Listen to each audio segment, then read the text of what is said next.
चारों शंकराचार्य तो वो सम्मिलित नहीं हो रहे हैं। मैं चाहता हूं कि शंकराचार्य देवता सब प्रधानमंत्री जी को आशीर्वाद दे।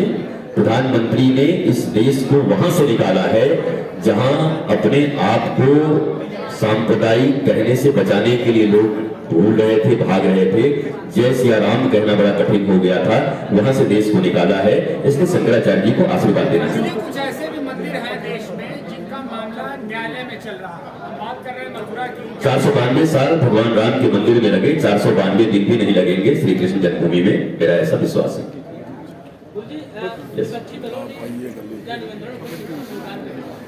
विपक्षी देखिए, राम तो सबके है ना, दल विपक्षी है तो विपक्ष बदलते रहता है। राम सबके हैं। जो लोग राम के विरुद्ध बोल रहे हैं उनकी बुद्धि लगता है भ्रष्ट हो गई है। वो देश का विरोध कर रहे हैं, प्रभु का विरोध कर रहे हैं। भाजपा का कोई विरोध करे, सत्ताधारी पार्टी का कोई विरोध करे तो लोकतंत्र में अधिकार है, करना चाहिए। लेकिन वो राम पर अमर्यादित टिप्पणी कर रहे हैं। मांस खा रहे हैं, रोटी देंगे, उनके घर में ऐसा होता था, वो दरवाजा थे, तो इनकी बुद्धि भ्रष्ट हो गई है।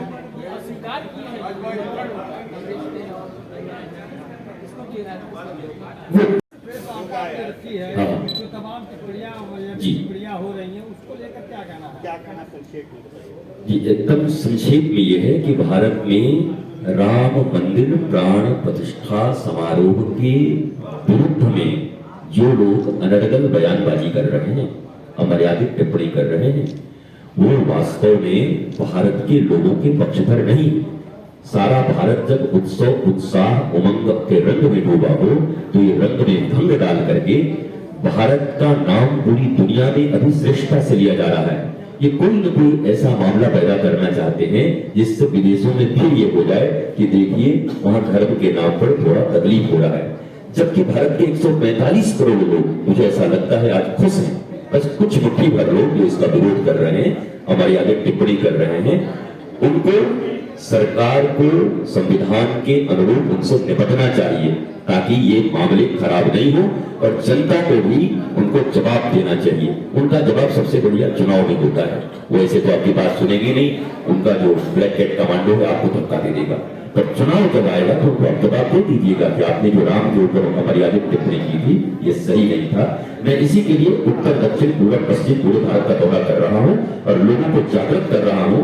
इस महान उत्सव में जो लोग रंग में भंग डालना चाहते हैं उनकी बातों को मत सुनिए, अपनी लकीर बड़ा करिए। ये छोटे लकीर वाले छोटे रह जाएंगे और इससे भारत का उत्थान होगा, विकास होगा। राम रोटी भी दे रहे हैं, राम रोजगार भी दे रहे हैं, राम आनंद भी दे रहे हैं, राम शांति भी दे रहे हैं, राम आराम भी दे रहे हैं। यही बात कहने के लिए मैंने ये प्रेस कॉन्फ्रेंस किया है और भारत को मैं यही आह्वान करता हूँ, आप सब भगवान राम के इस महोत्सव को दिव्य भाव से मनाइए। ये हमारा अपना राष्ट्र का महोत्सव। गुरु जी, राम को लेकर राजनीति भी बहुत हो रही है। राम को लेकर एक पार्टी कहती राम हम रही हैं, तो उसको लेकर राजनीति भी खूब हुई है, तो इस वजह से ये टिप्पणियां की जा रही हैं। मेरा ऐसा मानना है कि अगर मैं कहूँ कि भगवान सिर्फ मेरे हैं तो आप मुझसे लड़ेंगे कि आप भगवान को अपना बनाएंगे। तो अगर किसी ने कहा है कि राम मेरे हैं तो वो कहोगे कि राम मेरे भी। इसमें अमर्यादित राम के विरुद्ध टिप्पणी की। राम मांस खाते थे, राम ने सीता का निर्वासन क्यों किया, राम पता नहीं कितने कितने टिप्पणियां, चाहे रोटी देंगे वो राम।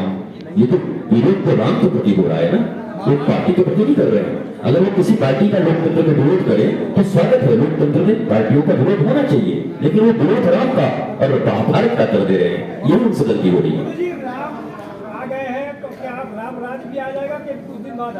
राम राज्य की दिशा में हम बढ़ चुके हैं। अगर राम लौट आए हैं 500 वर्षों के बाद, तो राम जब आए हैं तो उसके बाद रामराज आ गया था 14 वर्ष के बाद। मुझे लग रहा है रामराज आ जाएगा।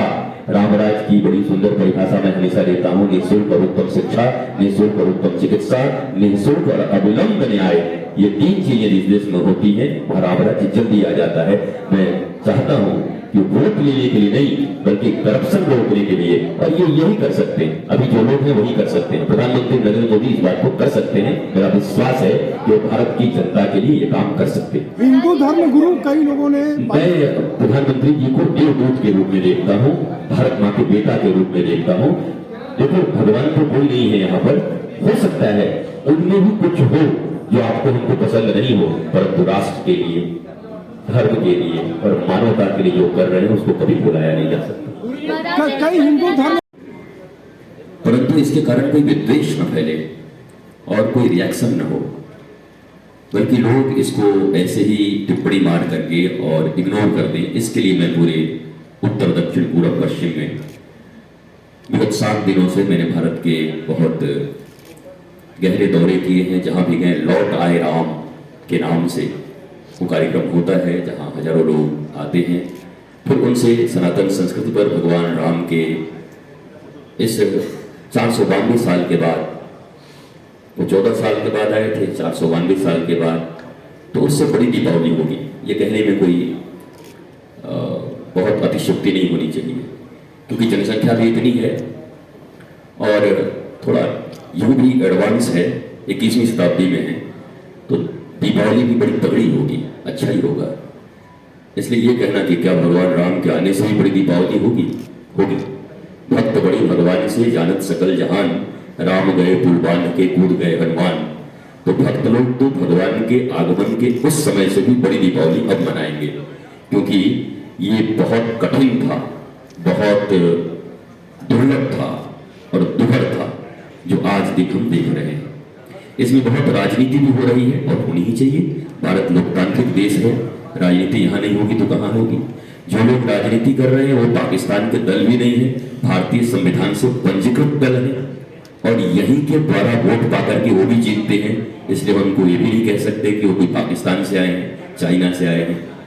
परंतु श्री राम जो भारत की आत्मा है, उनके ऊपर जो कभी मांस खाने के बारे में एक बात कही गई, कभी सीता निर्वासन की बात कही जाती है, कभी कोई कहता है राम क्या रोटी देंगे, कभी ऐसी बातें करते हैं।